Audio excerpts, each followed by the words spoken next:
귀한 찬양 감사합니다. 오늘 우리 73 부대 가족들 또 이렇게 연대장님과 함께 예배 드리고 있는데 오늘 이 시간이 그냥 우연히 이루어진 시간은 아니라 저는 생각합니다. 하나님의 크신 은혜가 있고 또 하나님의 크신 뜻이 있으셔서 우리 예배 함께 드리는 것이 아닌가 생각이 되어집니다. 여러분들 외출 토요일날 주일날 외출 나오시면 우리 교회 또 오셔도 됩니다. 주일날 오시면 여기 오면 집밥 먹을 수가 있고 또 제가 커피도 사주겠습니다. 토요일날도 마찬가지입니다. 토요일날 나오시면 점심도 사주겠습니다. 우리 지역에 우리 73부대는 이 젊은이들을 우리 남원 땅에 보내주신 거 아닙니까? 우리 남원 지역에. 그래서 우리 남원 지역에서 여기 있는 동안 이 젊은 친구들을 잘 섬긴다고 한다면 너무 좋겠다. 여기 또 시에서도 권사님, 시의회에서 남원 지역에 있는 73 부대원들은 시내에 나오면 커피값 공짜 뭐 이런 거 시의회에 한번 만들어 주십시오. 뭐 많이 돈 들어가는 것도 아닌데. 그래서 이 친구들이 남원의 좋은 인상 가지고 미래의 남원 시민이 되는 거 있는 거 아니겠습니까? 네, 그렇게 해주시기 바랍니다. 지금부터 500년 전 폴란드에 천문학자가 있었습니다. 이 폴란드 이 천문학자는 사실 신부님이었었습니다. 이 사람 이름은 니콜라스 코페르니쿠스였었습니다. 이름은 들으면 좀 이거 누구다 아시는 분도 계실 거예요. 이 코페르니쿠스. 근데 이분이 사람들이 몇백 년이 아니라 몇천 년 동안 생각해 왔던 그 자연의 이치 중에서 이 천동설, 그러니까 뭔가 하면 하늘이 돈다는 거죠. 그러니까 지구가 중심이고 하늘이 별이 돌고 해도 돌고 모든 게 돌고 있다. 우리는 가만히 있고 이런 천동설이 몇천 년 동안 가지고 있던 생각인데 이 코페르니쿠스는 이 사제가 천문학자가 이거 아닙니다. 하늘이 도는 것이 아니고 우리 땅이 도는 겁니다. 그래서 이 지구가 이 땅의 중심이 아니고 태양을 중심으로 해서 우리가 돌고 있습니다. 이렇게 주장을 했었습니다. 그런데 이 주장이 그냥 단순히 과학적인 주장, 그때 관측기도 없고 망원경도 없는 이런 어려운 때 아닙니까? 그런데도 이런 어떻게 보면 이 사람 철학적인 부분에서 이야기를 해서 재발견했다라고 할 수가 있습니다. 근데 제가 재발견이라고 말씀드렸는데, 근데 벌써 1700년 전에 이미 그리스에서 이미 이것을 주장했던 한 사람이 있었습니다. 근데 이 사람 중에 그 당시 때 말도 되지 않은 소리죠. 말라고 해서 그냥 없어져 버렸습니다. 천동설, 우리 지구가 중심이다. 이거 딱 굳어져서 더 이상 못했는데 지금 또 500년 전에 이 코페르니쿠스가 그 주장을 한 겁니다.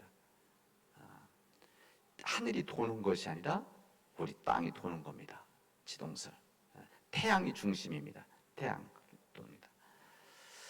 이게 단순히 과학적인 부분이 아니고 이분이 이제 사제 신부님. 그렇기 때문에 문제가 됐습니다. 왜 그런가 하면 그 당시 때 신앙에서는 성경이나 모든 신앙에서는 다 하늘이 돈다고 되어 있는데 성경에 기록되어진 거 보면 대체로 이게 천동설이다 지동설이다 이렇게 이야기하지는 않지만 그래도 대체로 그렇게 이게 돌고 있다. 하늘이 도는 천동설을 주장하는데 이게 말도 되지 않는 소리, 이게 부담스러운 이야기였었습니다. 그래서 사람들은 이것을 이 코페르니쿠스의 전환 이렇게 말합니다. 코페르니쿠스적 사고 이렇게 말도 하죠.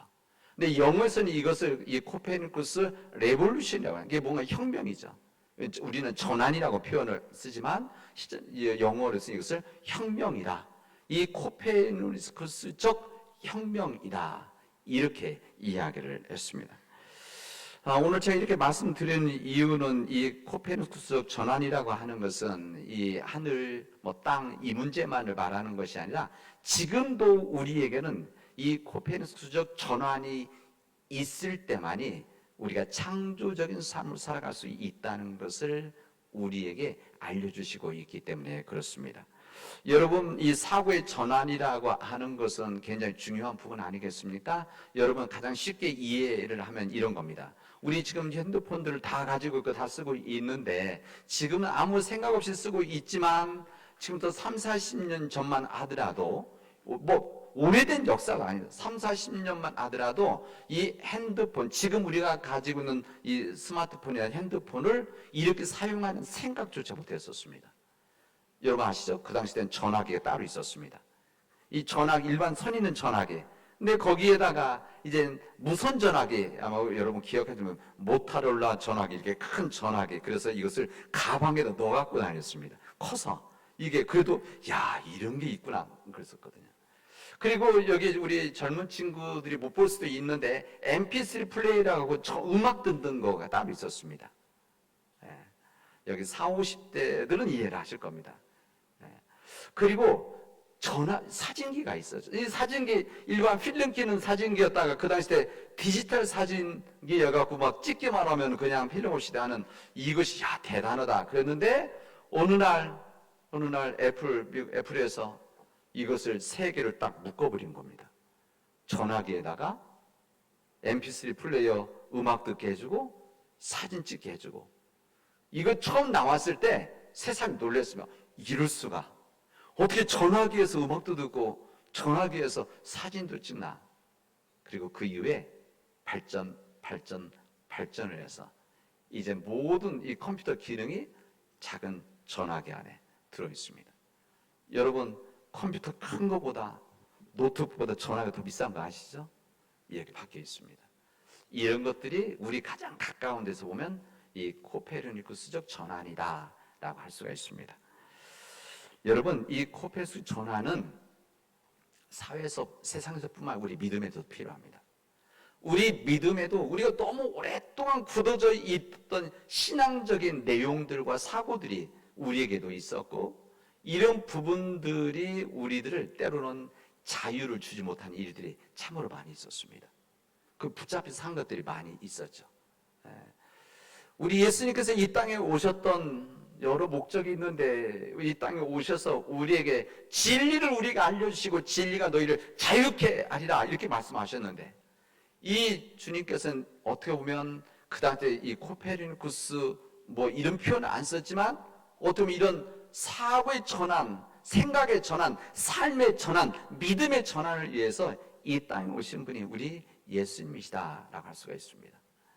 오래전, 아주 오래전 예수님 시대 때, 특히 초대 교회 시대, 이때 아주 굳어져 있던 생각이 있어요. 그 굳어있던 생각은 그 당시 생각이 아니라 몇백 년, 2000년, 3000년 동안 굳어져 있던 생각이 뭐였는가? 유대인들이 가지고 있던 생각이 있었습니다. 유대인들이 무슨 생각을 가지고 있었는가 하면 유대인들만이 하나님의 선택된 백성들이다, 이거 있었습니다. 하나님은 우리만을 선택하셨고 유대인들이 하나님의 선택된 백성이다. 그리고 선택된 백성이기 때문에 우리만이 구원을 받을 수 있는 것이다, 이런 생각을 가지고 있었습니다. 당연히 유대인들 입장에서 보면 이 유대인이 아닌 사람들, 다른 민족들이죠. 다른 민족들. 우리도 포함되어 있습니다. 우리 모든 다른 민족들은 이방인이죠. 그들이 볼 때는 이방인들은 절대 하나님의 구원을 받을 수가 없다, 이 생각을 가지고 있었습니다. 그래서 그들은 모든 것을 자기 중심적인 생각을 했었고, 또 모든 것들을 자기에 맞게 이방인들은 짐승 취급을 했었습니다. 그리고 악한 사람들로 치부를 해버렸었습니다. 이런 생각 가지고 있던 유대인들에게 우리 주님께서 이 땅에 오셔서 진리를 깨닫게 함으로 있어서, 무슨 진리? 하나님의 뜻, 하나님의 의도, 이것을 깨닫게 해주셔서 사람들로 하여금 새로운 발상, 사고의 믿음의 전환이 있는 일들이 오늘 우리가 읽은 이 사도행전에 있는 말씀에서 있게 되어집니다. 오늘 우리가 사도행 11장 읽는데 11장의 내용이 바로 앞장 10장에서 이어집니다. 이 10장에 무슨 내용이 나오는가 하면 주님의 제자, 수제자라고 했던 주님께서 부활하시고 승천하신 다음에 예루살렘 교회를 이젠 이끌고 나가고 있는 이 베드로가 하루는 이렇게 잠을 자다가 꿈을 꿉니다. 환상을 보게 되어집니다. 환상을 봤는데 그 환상에서 무엇을 보게 되어지면 하늘에서 보자기 같은 뭐 그릇이라고 하고 보자기라고 됐는데 무엇인가 환상이 꿈이니까 환상에서 이 보자기가 이렇게 내려오는데 이 보자기 안에 여기에 네 발 달린 짐승 또 불결한 것 또 유대인들이 보기에 그런 겁니다. 일반 사람들이 보기에 아니라 유대인들 자신들의 생각에 특히 자신들이 먹지 못하는 동물들, 짐승들, 고기들이 있었던 겁니다. 하늘에서 소리가 있었습니다. 이것을 잡아먹어라. 이것을 보았을 때 이 베드로는 깜짝 놀랐습니다. 왜 그런가 하면 유대인인데, 내가 유대인인데, 유대인들은 절대 이런 돼지 고기 이런 거 먹으면 절대 안 되는데, 이 불결하다고 하는 거 먹으면 안 되는데 어떻게 내가 먹을 수가 있습니까? 성경 보면 주여 그럴 수가 없습니다. 속되고 깨끗이 못한 것을 어떻게 제가 먹을 수가 있겠습니까? 거부를 하게 되어집니다. 근데 거부를 하니까 한 번만 한 게 아니라 두 번, 세 번이나 이야기를 하게 되어집니다. 잡아먹어라. 하나님께서 거룩하게 한 것, 깨끗하게 한 것을 속되다고 하지 말아라. 이렇게 말씀하십니다. 이게 바로 하늘 소리죠. 그리고 10장에 그 뒤에 보면 고넬료의 집에 가게 되어지는데 이 꿈을 꾸고 고넬료 집에 가게 되어진 겁니다. 왜? 이 고넬료라고 하면 그냥 말하면 안 되고 백부장 고넬료. 또 여기서 끝나면 안 되고 이방인 백부장 고넬료 집입니다. 백부장은 100명의 군사들이 있는 백부장, 천부장은 1000명, 10부장 10명, 로마에서는 그렇게 구분했었습니다. 이 이방인 백부장 고넬료의 집에 가게 되어집니다. 이 고넬료 집에 간다는 것은 이방인 집에 간다는 것이고 유대인들 입장에서 봐서는 상식이 아닌 상식 정도가 아니고 이것은 하나님 뜻을 어기는 것이라 여겼던 사람들입니다. 근데 이방인 이 고넬료 집에 가서 이곳에 가서 같이 밥을 먹습니다. 같이 떡을 뗍니다. 그리고 심지어는 그들에게 세례를 주게 되어집니다. 이런 소리를 이 유대 교회에 있던 사람이 들은 겁니다. 무엇보다도 예수님을 믿었던 사람들, 예수 믿었던 사람은 그 당시 누구입니까? 유대인들입니다. 유대인들인데 예수를 믿은 사람들이죠. 그러니까 유대인 크리스찬들인 겁니다. 영어는 주이시 크리스찬이라고 그러죠. 예수님을 믿는데 예수 믿는데 유대 교인인 거죠. 이 사람들은 오히려 더 반대로 예수님을 믿는데 유대교적인 성격을 가지고 있는 사람, 이게 유대교의 전통과 율법을 그대로 지켜야 된다라고 하는 그런 사람들이었었습니다. 이런 사람들이 이 베드로를 그냥 놔두지 않은 거죠.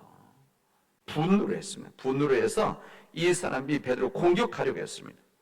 어떻게 감히 유대인이 그 이방인 집에, 불결한 이방인 집에 들어가느냐. 그리고 거기서 식사도 하고 그에게 세례까지 주느냐. 이것을 따졌습니다. 그때 이 베드로가 자신의 이 집에 가기 전에 있었던 일을 그대로 고백합니다. 이 부분을 몇 번 고백을 하죠. 내가 가기 전에 꿈을 꾸었는데 하늘에서 보자기가 내려왔고 그 여기에 지금 먹지 말라라고 하는 고기들도 있었고 짐승들이 있었는데 이것을 하늘에서 먹으라고 했습니다. 제가 3번이나 부인을 했었는데도 불구하고 먹으라고 했었습니다. 하나님께서 깨끗하다고 한 것을, 하나님께서 거룩하다고 한 것을 너희는 어떻게 속되라고 불결하다고 하느냐, 이런 이야기를 들었습니다. 그때 이방인, 그때 사역이 시작이 되어집니다. 이게 바로 이방인들, 유대인들이 가지고 있던 생각을 이제 덮어서 뒤집어서 하나님의 생각 전환되어지는 이 전환의 역사가 여기 있었다는 것을 사도행 11장은 우리에게 말씀해 주시고 있습니다. 그때까지 이 베드로가 가지고 있어 민족주의적인 생각들, 우리 민족만이 제일이고 내가 우리 유대인들만이 최고라고 했던 이런 생각들이 그때부터 눈이 뜨여지고 마음 문을 열면서 생각이 바꾸어지고, 그래서 그 복음이, 이 평화의 복음이 전해지면서 이젠 거룩한 영향력이 세상으로 흩어지기 시작을 하게 되십니다. 이런 놀라운 사고의 전환, 생각의 전환, 믿음의 전환이 없었다고 한다면 지금 우리는 믿음을 받아들일 수가 없었을 것입니다. 여러분, 때로는 우리의 생각과 하나님 생각이 다를 때가 있습니다. 우리 인간들이 온전하지 못합니다. 우리 인간들이 하나님처럼 전능하지 못합니다. 그래서 모든 것을 다 볼 수 있는 것이 아닙니다. 우리가 하나님을 다 알 수 있는 것이 아니죠. 하나님께서 의도하신 것을 다 깨닫고 하나님 뜻하시는 것을 우리가 알고 있는 건 절대 아닙니다. 우리가 성경에 있는 것들 다 알 수가 있습니까? 저도 신학 공부를 목회자이기 때문에 자연스럽게 10여 년 이상, 거의 12년 정도를 공부했던 것 같은데, 그래도 모르는 것이 더 많고, 또 사람들이 질문해도 내가 이해하지 못하는 일이 얼마나 많은지 모릅니다. 하나님의 뜻을 우리가 모르는 것이죠. 우리 최장로님 아까 세령이 기도했는데, 우리 착한 우리 세령이, 24살 먹은 세령이 믿음도 좋고 착하기도 하고 동생들에게 잘하고, 우리 교회에서도 정말 귀하게 헌신했던 우리 세령이가 우리 곁을 떠나는데 이거 우리가 이해를 할 수가 있습니까? 우리 가족들이 우리 세령이를 못 놓아주죠. 이해할 수가 있겠습니까? 이것을 성경을 읽는다고 해서, 우리가 성경에서 이것을 읽고 하나님은 이래서 이렇게 됐다고 말할 수가 있습니까? 우리들은 하나님의 뜻을 다 알 수 있는 사람들이 아닙니다. 제가 장례식장에서 어제 그리고 오늘 아침 마지막 마무리하면서 어제도 그런 얘기 했었습니다. 하나님께서 우리 세령이를, 착한 세령이를 필요로 하는가 봅니다. 이것은 제 생각이었었습니다. 하나님 생각이 아니시죠. 우리 하나님의 뜻을 모르고 먼 훗날 깨달을 수도 있고, 먼 훗날 깨닫지 못하고 그냥 하나님께로 가서 거기서 듣게 되어질 일들도 있을 겁니다. 근데 때로는 내가 가지고 있는 생각, 내가 가지고 있는 어떻게 보면 편견, 내가 가지고 있는 선입관, 이것 때문에 다른 사람들을 정죄하고 다른 사람들의 생각을 누르기도 하고 강요하는 일들이 우리에게 있다는 겁니다. 마치 유대인들이 자신들만이 선민이고 자신들만이 구원받을 수 있다고 생각하는 것과 똑같습니다. 지금 유대교는 아직도 마찬가지입니다. 좀 많이 바뀌었지만 유대교는 이스라엘에서는 아직도 그런 생각 속에 있죠.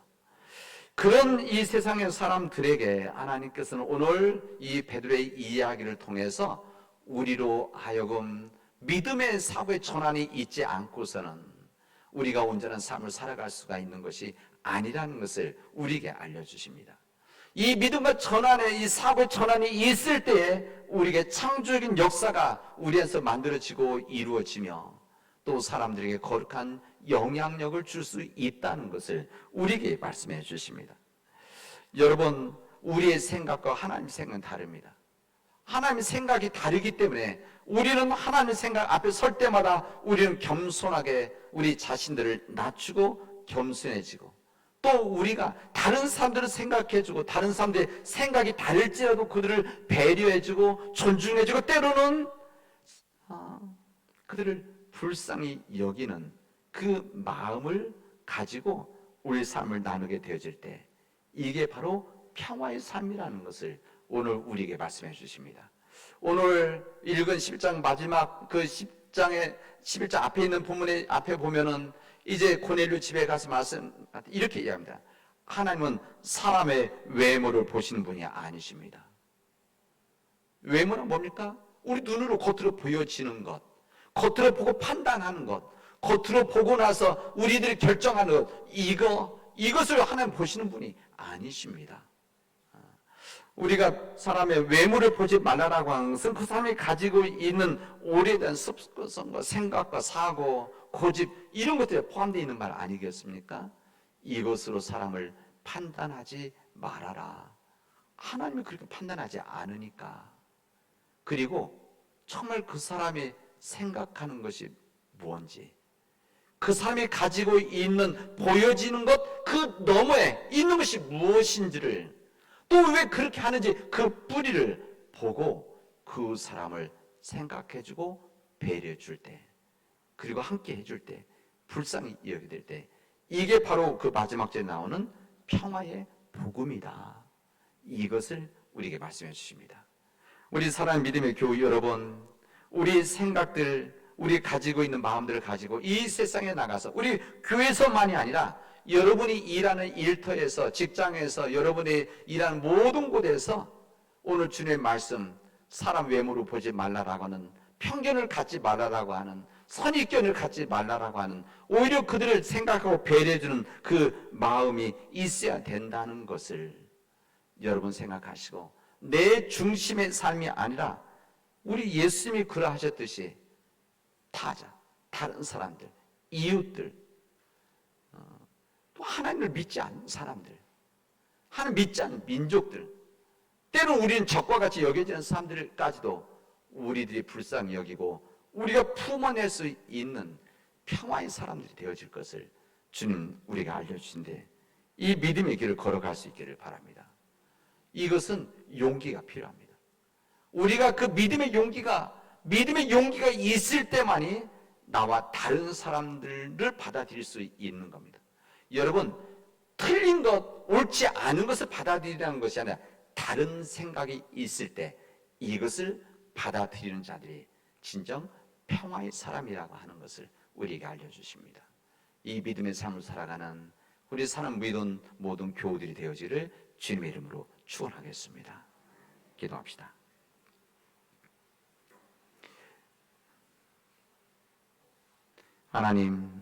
하나님께서 우리 귀한 은혜 주셔서 우리로 하여금 하나님을 경외하며 의를 행하는 사람을 구원받으신다는 그 은혜를 또한 듣게 하시니 감사합니다. 하나님, 간절히 원하기는 우리에게 그런 평화의 복음을 허락하여 주셔서 우리가 있는 모든 곳에서 이 화평의 복을 나누게 하시고, 주님, 그 화평의 복을 가지고 내가 있는 모든 것을 변화시켜 나가는 하나님의 사람들이 되어지고 하나님의 가정이 되어지고 우리 남원 지역에서 우리 교회가 되어질 수 있도록 인도하여 주시옵소서.